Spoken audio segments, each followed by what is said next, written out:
이거 보신 적 있으세요? 여기 나오는 영상에 나오는 거 실물로 보신 분 아마 아무도 없을 겁니다. 실물은 2000년 전에 예루살렘 성전인데 헤롯 성전이라고 할 수 있겠죠. 상당히 오랫동안 만들어졌던 성전인데 오늘 이제 배경이 되는 말씀이 이제 이 성전을 배경으로 하는 말씀입니다. 지난번에 제가 이제 23장을 말씀을 드리면서 유대인들이 얼마나 메시아를 멸시하고 그리고 하나님 앞에서 자신이 의로운 척하는지 그들이 과연 표방하는 율법의 것은 그렇게 큰 문제가 없었어요. 근데 문제가 뭔가요? 행하지 않는 것이죠, 그죠? 그러면서 사람들을 구원의 길로 이끈다고 하면서 그 구원이 이렇게 아주 그냥 감히 범접할 수 없는 그런 올가미로 묶어서 자신들을 지키지 않으면서 백성들을 그렇게 인도했던 그 모습들을 이렇게 보게 되면서 주님이 7가지 화를 이렇게 얘기를 합니다.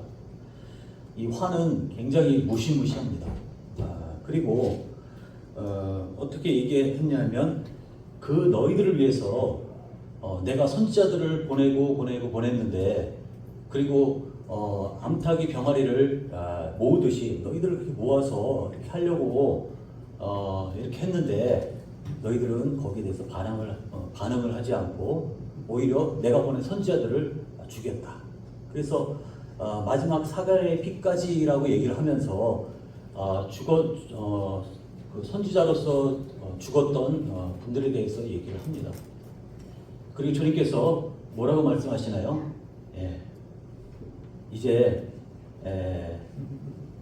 이 가증스러운 외식하는 사람들이 가득한 이 예루살렘에 대해서 주님께서 선언을 하시죠. 23장 마지막 38절에 보니까 어떤 얘기가 있냐면 자기 집을 이제 버릴 것을 지금 말씀하시는 것을 볼 수가 있습니다. 오늘은 그 다음의 얘기예요. 아직까지 성전에 계신 그런 모습이거든요. 우리 마태복음 24장 4장을 보겠습니다. 24장 좀 켜주세요.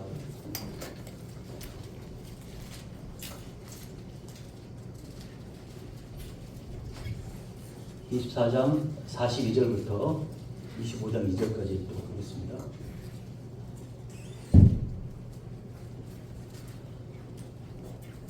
마태복음 24장 42절부터 읽겠습니다. 우리 성도님들이 제가 먼저 한 절 읽고 성도님들이 한 절 읽으시면 좋겠습니다. 25장 2절까지입니다. 그러므로 깨어있으라.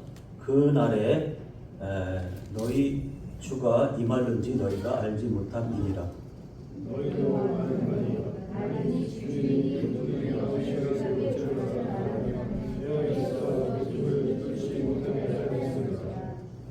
이러므로 너희도 준비하고 있으라. 생각하지 않은 때에 인자가 오리라.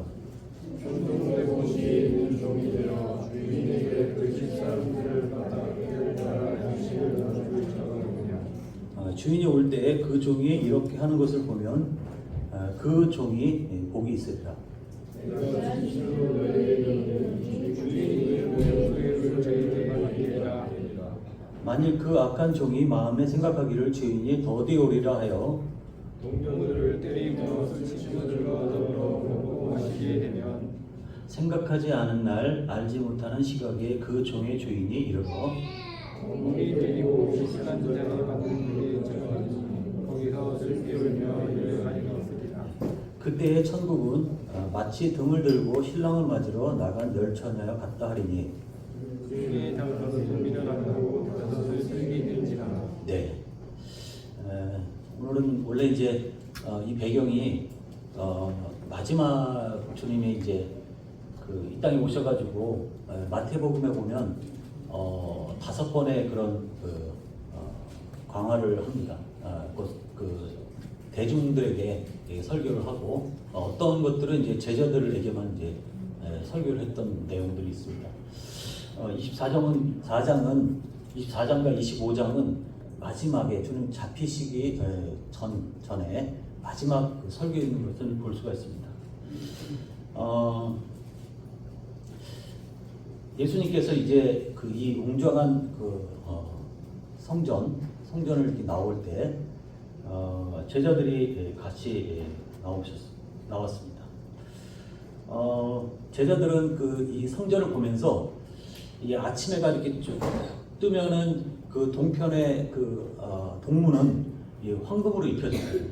그래서 그 떠오르는 빛에 찬란하게 빛나는 그 동문을 보면서 그리고 아까 보셨듯이 석조 건물이 아주 굉장히 웅장합니다.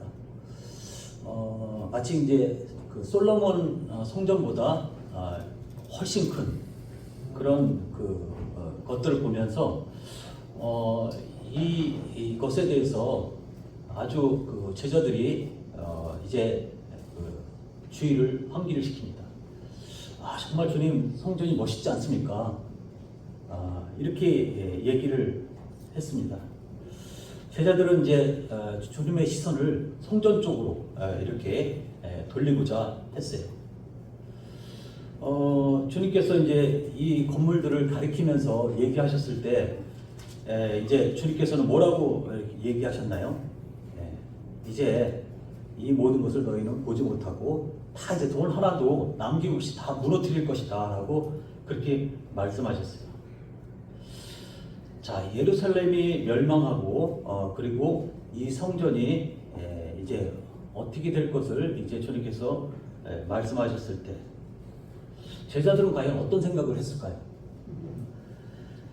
예루살렘은 예배의 중심지죠, 그죠? 그리고 이 장엄하고 아름다운 이 성전은 그 핵심 중의 핵심인 것을 볼 수가 있습니다. 제자들은 어떤 생각을 했을까요? 이 성전이 다 하나 또 남김없이 그 돌까지도 다 무너질 것이라고 얘기했을 때 과연 제자들은 어떻게 생각을 했을까요?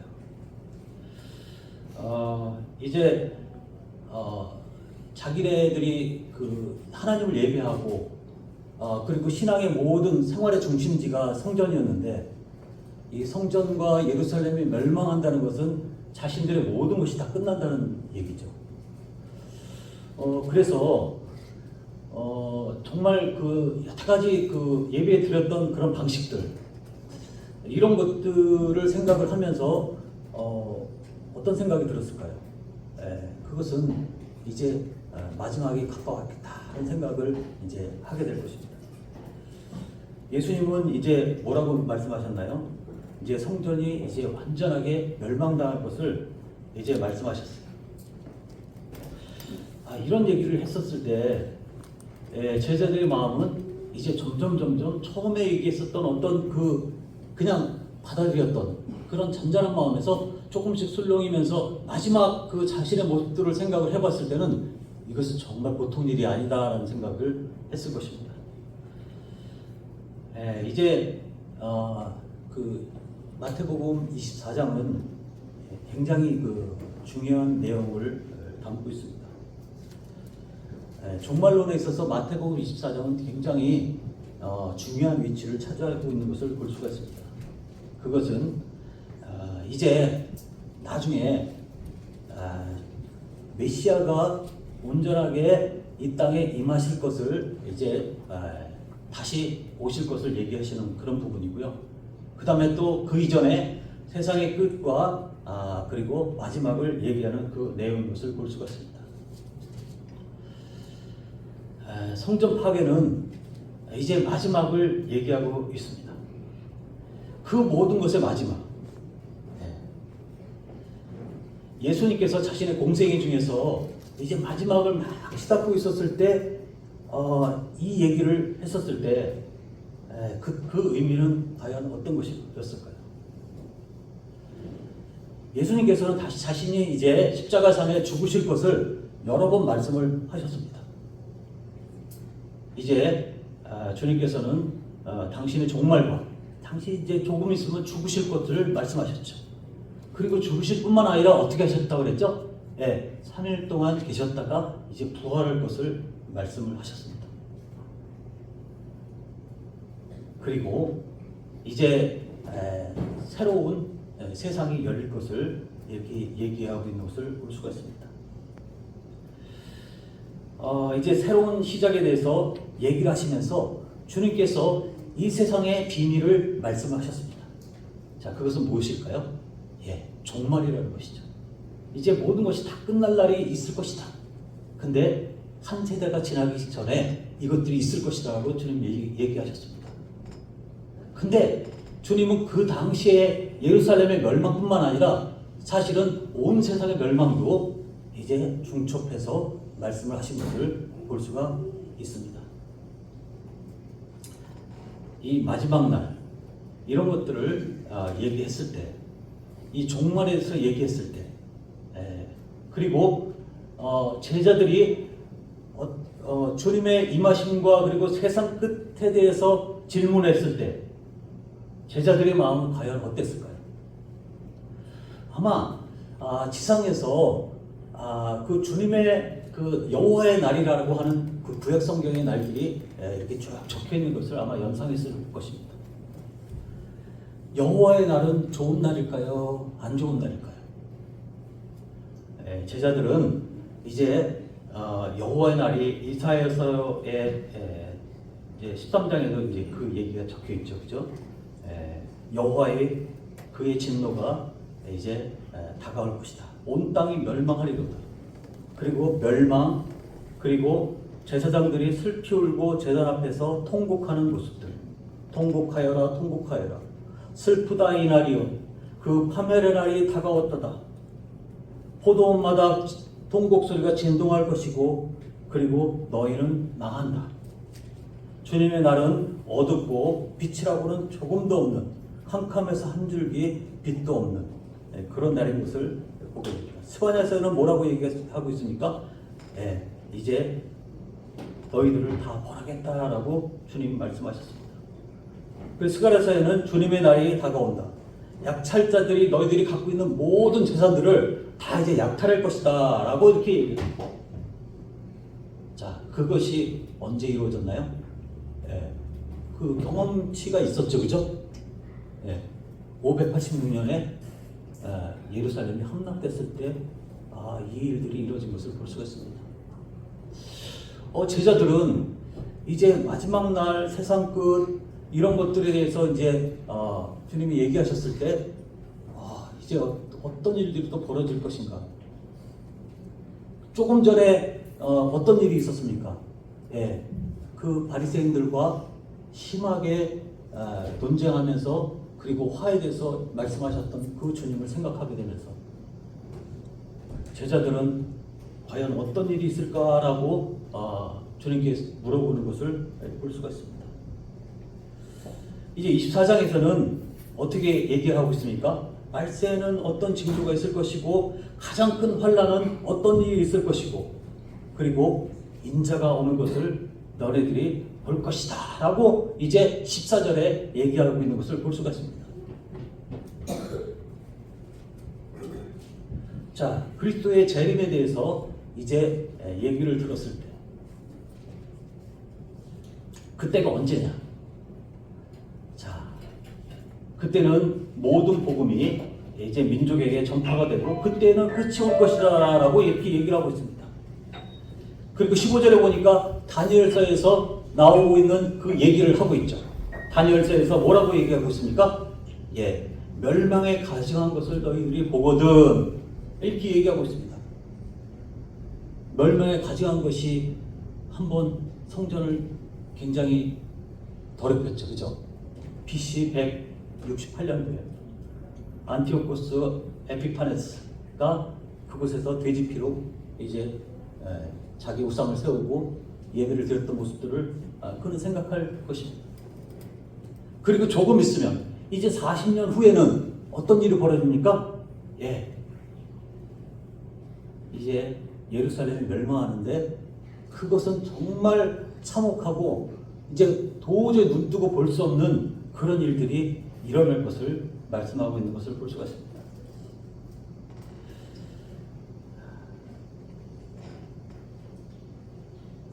그때 인구가 참 그렇게 많지 않았는데 엄청난 인구가 죽었죠. 그리고 많은 사람들이 굶어 죽기도 하고 그랬습니다. 주님께서는 이제 종말에 대해서 얘기를 하시면서 이 종말의 신호에 대해서 말씀하고 있는 것을 볼 수가 있습니다. 자, 종말의 신호의 첫 번째 신호가 무슨 신호가 있을까요? 예, 가짜 그리스도가 점점 늘어나게 됩니다. 그리고 나와서 내가 그리스도다. 이제 마지막 날에는 전례 없이 영적, 도덕적으로, 정치적으로 혼란한 시기가 뒤따를 것을 얘기하고 있습니다. 야, 지금 시대는 어떤가요? 올바른 사람들만 있을까요? 아니죠, 그죠? 지금도 그리스도라고 얘기하고 있는 사람들이 도처에 나타나고 있는 것을 볼 수가 있습니다. 그 당시에도 마찬가지예요. 그 당시에도 내가 메시아라고 얘기하는 사람들이 거의 100명에 가까웠다는 그런 얘기가 있어요. 이제 그런 사건이 있게 될 것을 얘기를 하면서 그러나 빛의 자녀들은 이제 성령님께서 더 이상 이제 이 땅에 두지 않고 이제 휴거할 것을 말씀하고 있는 것을 볼 수가 있습니다. 두 번째 징조가 있습니다. 두 번째 징조는 어떤 것인가요? 국제 분쟁이 일어난다는 것을 얘기하고 있죠. 이제 자원 전쟁 그리고 자기 국가를 위해서 그리고 이익에 의해서 이제 전쟁이 일어날 것을 얘기하고 있습니다. 세 번째는 자연재해가 급증할 것을 얘기하고 있습니다. 자, 네 번째는 이제 주님의 이름 때문에 미움을 받게 될 것이다. 그 당시에 이제 유대인들은 그래도 좀 괜찮겠죠, 그죠? 그 로마하고 어떤 협약을 이제 암묵적으로 맺으면서 그 하나의 종교로 인정을 받았어요. 그래서 이제 그 황제 앞에 그 절을 하지 않아도 유대인들은 그렇게 문제가 없었습니다. 물론 그 이전에는 많은 그 핍박이 있었죠.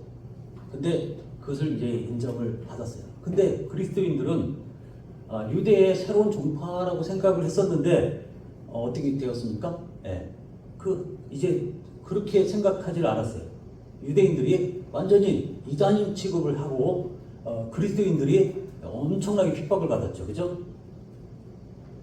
근데 이제 종교가 이제 그 콘스탄티누스 그 황제 때 그 국교로 되면서 이제 그 핍박이 없어졌죠. 근데 진정으로 예수 그리스도를 진정을 믿는 사람들에게는 교회사를 보게 되면 굉장한 핍박이 있었던 것을 또 볼 수가 있습니다. 근데 지금 시대는 어떻습니까?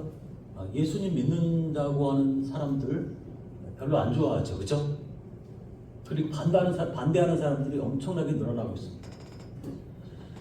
근데 이제는 이제 그때가 되면 어떤 일이 벌어지게 되냐면 그 민족적으로 그리고 국가적으로 아주 조직적으로 믿는 사람들을 박해하는 일들이 일어나게 될 것입니다. 다섯 번째는 또 어떤 일이 일어나느냐? 그리스도인들이 믿음을 저버리는 일들이 많이 있을 것입니다. 진짜 구원받았다고 우기는 사람들이 이제 하나둘씩 걸러질 것을 얘기를 하고 있습니다. 이 팬데믹 시대 때 불과 3년 만인데 우리나라 기독교 인구가 200만에서 300만 정도, 300만 명 정도가 줄었던 것을 볼 수가 있습니다. 그 전엔 1000만이 훨씬 넘었어요. 근데 지금은 이제 한 750만, 700만 이렇게 보고 있습니다. 그 중에서도 정말 그 거듭난 그리스도인들은 과연 몇 명이나 될까요? 아마 이 거짓 그 신앙을 고백했던 이 사람들이 자신의 것들을 버리게 되면서 오히려 이제 성도들을 핍박하는데 일선으로 나설 수 있다는 것입니다. 자, 그리고 전 세계에 복음이 전파되면은 이제 그 징조가 이제 나타나는 것을 볼 수가 있어요. 지금 이제 그 언어가 이제 80% 정도 번역이 됐다고 하고 인구 수로는 90%가 훨씬 넘는 인구가 예수 그리스도에 대해서 한 번 이상은 다 들어봤다는 그런 통계가 있습니다. 자, 그러면 이제 주님의 오실 날들이 얼마 남지 않았던 것을 볼 수가 있어요. 참 이제 조금씩 이런 징조들이 이제 나타나게 되면서 믿는 성도들은 정말 신앙을 지키고 마지막 날에 그때까지 주님 오실 때까지 주님의 믿음을 지킨다는 것은 굉장히 어려울 수도 있습니다. 휴거되기 이전이라고 할지라도 휴거되고 나서는 그 나머지 사람들이 겪을 환난과 믿음을 갖는다는 것은 거의 불가능하고요. 자, 그런데 지금의 우리는 아마 굉장히 그 두려움 가운데 있을 수도 있다는 생각이 들어요. 내가 믿음을 부인하면 어떻게 될까? 그래서 뭐 666이라는 것을 안 받으려고 막 이렇게 애쓰고 뭐 그런 그 칩을 여기 그 하는 그런 것들을 이제 안 하려고 하는 그런 시도들도 많이 있지 않습니까?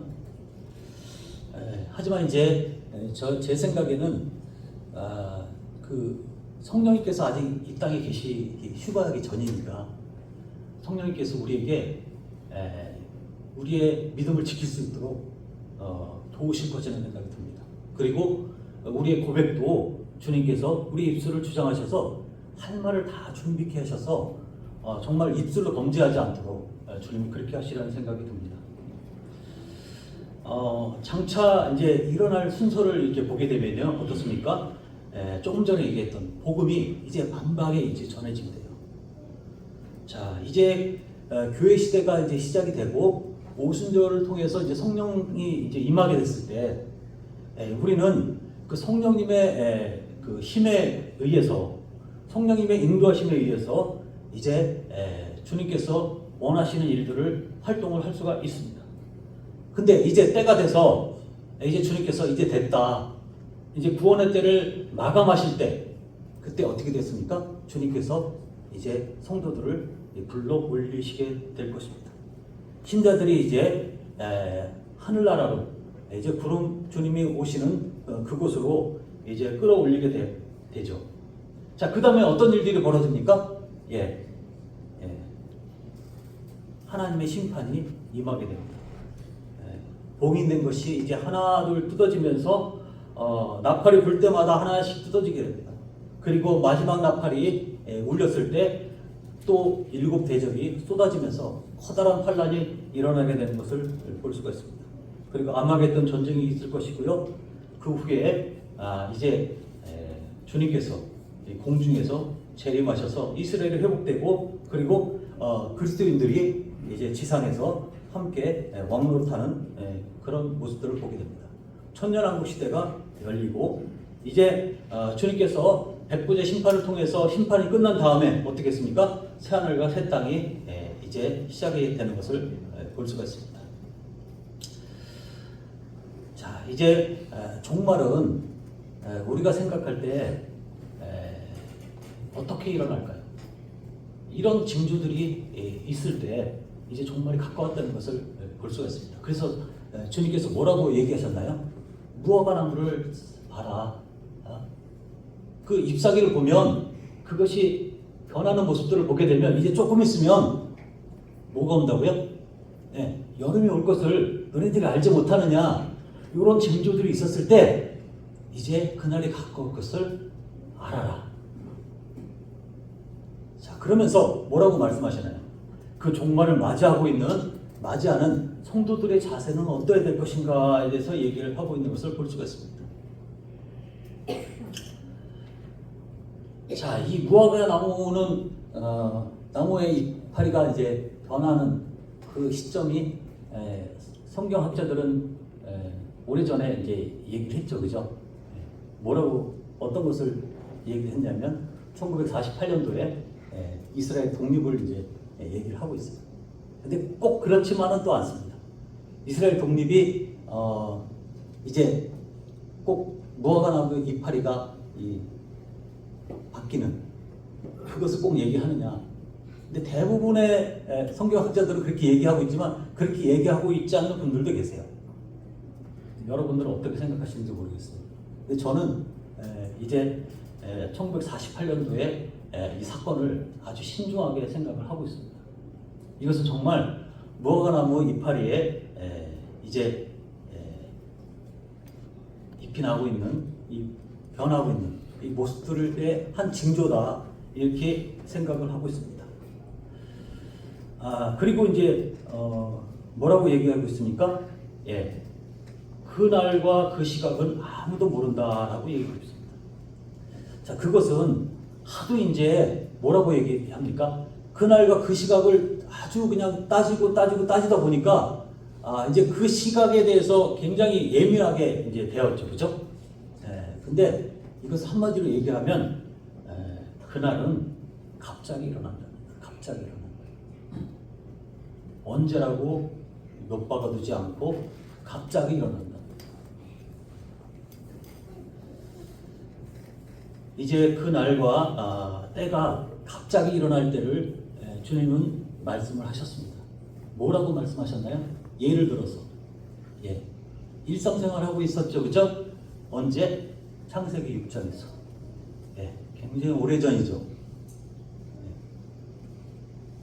그때를 알고 있는 사람은 거의 없었어요. 근데 누가 알고 있었죠? 에녹은 알고 있었어요. 에녹이 자기 아들의 이름을 무두셀라라고 이름 지으면서 그날이 언제인가라는 것을 이제 알고 있었죠.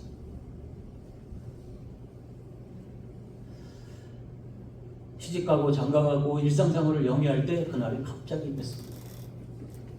그리고 두 사람이 맷돌 갈다가 또 어떤 일이 있죠? 밭에서 일할 때 한 사람은 데려가고 한 사람은 남아있다. 이것은 뭐냐면 일상적으로 똑같이 불신자들하고 우리 지금 같이 살고 있잖아요, 그죠? 같이 살고 있는 이런 상황에서 갑자기 임한다는 뜻이에요. 자, 우리는 설마 이게 먼 옛날 얘기, 먼 훗날의 얘기겠지, 이런 생각을 버려야 될 것 같습니다. 그러면서 주님께서 42절에 뭐라고 얘기하고 있습니까? 그러므로 깨어있으라. 이게 오늘 얘기하려고 하는 그 주제입니다. 깨어있으라. 너희는 너희 주님께서 어느 날에 오실는지 알지 못하기 때문이다. 자, 이것은 마치 도둑이 몇 시에 올지 그것을 알지 못하는 것과 똑같다라고 그렇게 얘기를 하고 있습니다. 그러면서 어떤 사람이 되어야 될 것인가를 얘기하는데 어떤 사람이 되어야 될 것을 말하고 있나요? 어떤 사람이 될 거라고 되었으면 좋겠다고 얘기를 하고 있나요? 44절에 보니까 깨어있는 종과 깨어있지 못한 종을 이렇게 얘기하고 있잖아요. 그죠? 깨어있는 종을 뭐라고 얘기하고 있나요? 신실한 종이다. 깨어있지 못한 종은 신실하지 못한 종이다. 다시 말하면 어떻게 얘기하고 있나요? 충성되고 지혜로운 종을 깨어있는 종이라고 이렇게 얘기를 하고 있습니다. 그리고 깨어있지 못한 종을 악한 종이라고 그렇게 표현하고 있어요. 여러분들 단순하게 그냥 내가 세상에 취해서 이렇게 있는 것이 그냥 어떤 것이 아니라 그냥 내가 어떤 실수로 그런 것이 아니라 주님 나중에 봐주시겠지 그런 것이 아니라 물론 봐주시죠. 근데 주님께서 평가를 내리시는데 완전히 다르다는 것이죠. 주님이 저는 이제 이 얘기를 들으면서 내가 악하게 살았구나. 저는 악하게 살았다고 별로 생각을 안 했는데 악하게 살았던 제가 저를 이제 저의 모습을 보게 되었어요. 자, 이제 48절에 어떤 얘기가 있습니까? 그가 나쁜 종이어서 요게 이제 번역이 이제 그 새 번역에 나오는 거거든요. 그 나쁜 종이어서 마음속으로 생각하기를 주인이 늦게 오시는구나 이렇게 생각하면서 그냥 하고 싶은 대로 하는 거예요. 권력 있으면 압제하고 그리고 내가 기회가 있으면 재물 끌어다니고 그리고 놀고 싶으면 놀고. 자, 이것이 세상의 체계에 내가 순응하며 살고 있는 것이죠. 그렇죠? 이런 체계 속에서 푹 빠져서 살게 되면 주님께서 뭐라고 얘기하냐면 나쁜 종이다라고 얘기를 하고 있습니다. 예, 세상의 체계대로 사는 사람. 내가 신분은 그리스도인이지만 어떻습니까? 예, 세상의 체계대로 사는 사람. 주님은 뭐라고 얘기하고 있냐면 나쁜 종이다라고 얘기하고 있어요. 그리고 깨어있지 못한 종이다.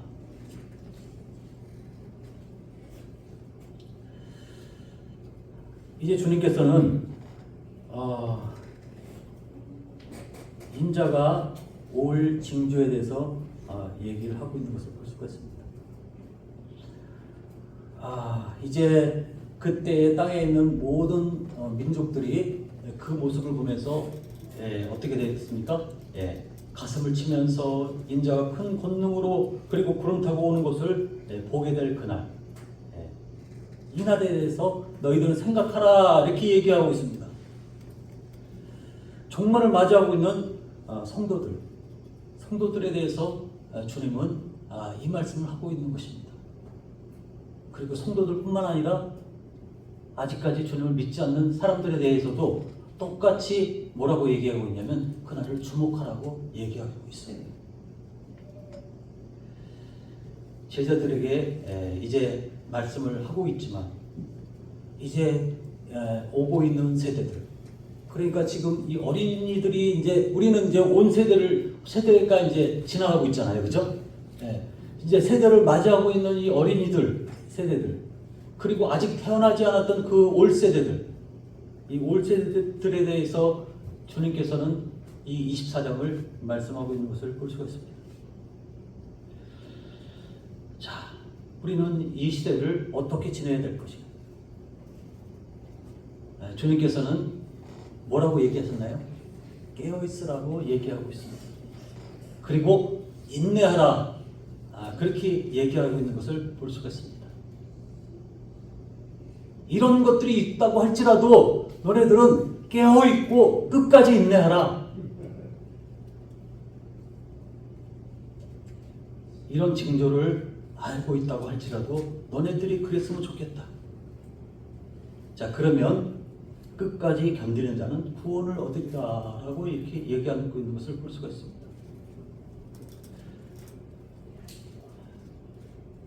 이제 그 당시에 대다수의 사람들이 이제 예수님께서 말씀하셨을 때 이제 성전이 무너지는 이 사건들을 아마 생각을 했을 것입니다. 근데 주님은 그 시대를 생각하면서 마지막 날까지 그 날에 있는 것까지 주님께서 말씀하시면서 이제 주님께서 힘없이 이제 십자가에 달려 돌아가실 그것을 생각하시고 그리고 모든 사람의 죄를 대신해서 죽으실 이 어린 양 같은 그분께서 이제 영광의 주로 올 것까지 주님께서는 말씀하고 있는 것을 볼 수가 있습니다. 자, 우리는 어떻게 살아야 될 것인가요? 내가 오늘 들은 것에 대해서 나는 어떤 반응을 해야 될 것인가?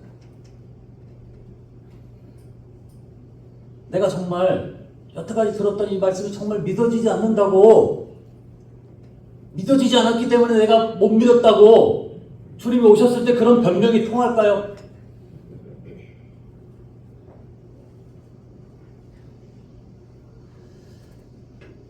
안 믿어진다면 내가 누구한테 붙잡혀 있는지, 누구의 지배를 받고 있는지, 누구한테 꼭 묶여 있는지, 내 눈이 그분을 바라보지 못하게 하는 그 존재가 누구인가 하는 것을 깨닫고 그것을 풀어낼 수 있는, 그것을 이겨낼 수 있는 그분께 요청을 해야죠.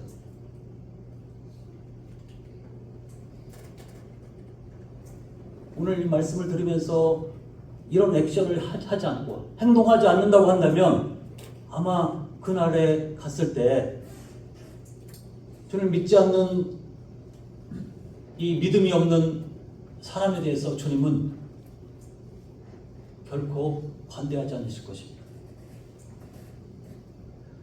주님이 또 말씀하시기를 뭐라고 얘기하시나요? 이제 종말 때에 필연적으로 핍박과 환난이 직면하게 될 것을 얘기하고 있는 것을 볼 수가 있습니다.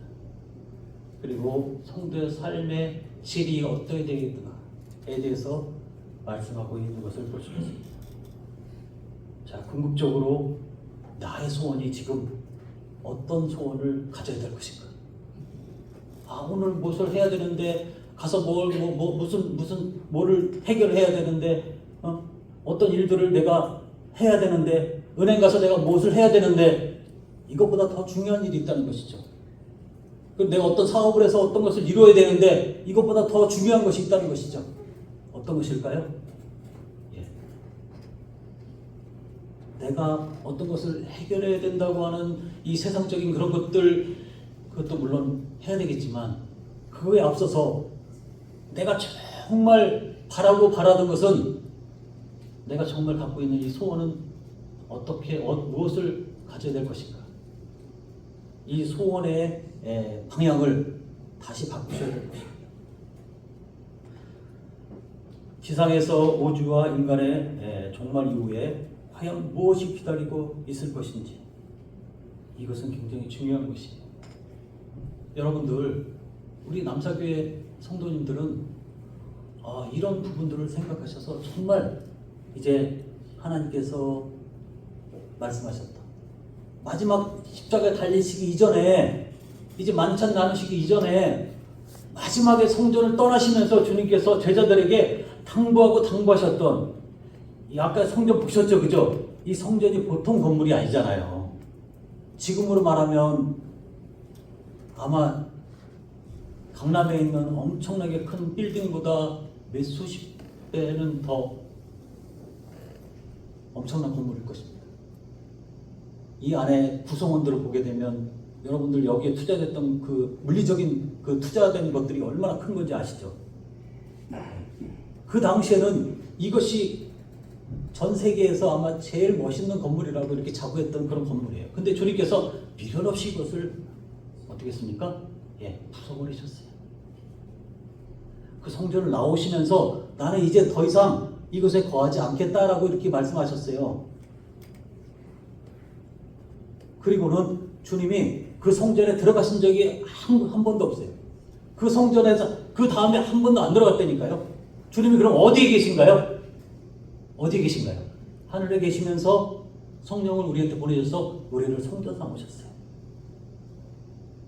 자, 주님께서 이제 이렇게 비장한 결심을 하면서 그 오랫동안 몇천 년 동안 그 말씀하셨던 그 성전에서 나오시면서 하셨던 이 말씀 이면에 있는 주님의 뜻을 우리는 헤아려야 될 것입니다.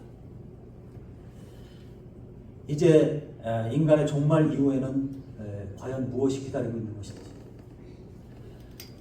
참 어떻게 보면은 이 종말은 어떻게 보면은 믿지 않는 자들에게는 재앙이에요. 근데 믿는 자들에게는 어떤 것인가요? 너무너무 영광스러운 것이죠. 이제 모든 것들이 다 끝나게 되고 주님 편에서 안식할 날이 오게 되는 것을 볼 수가 있습니다.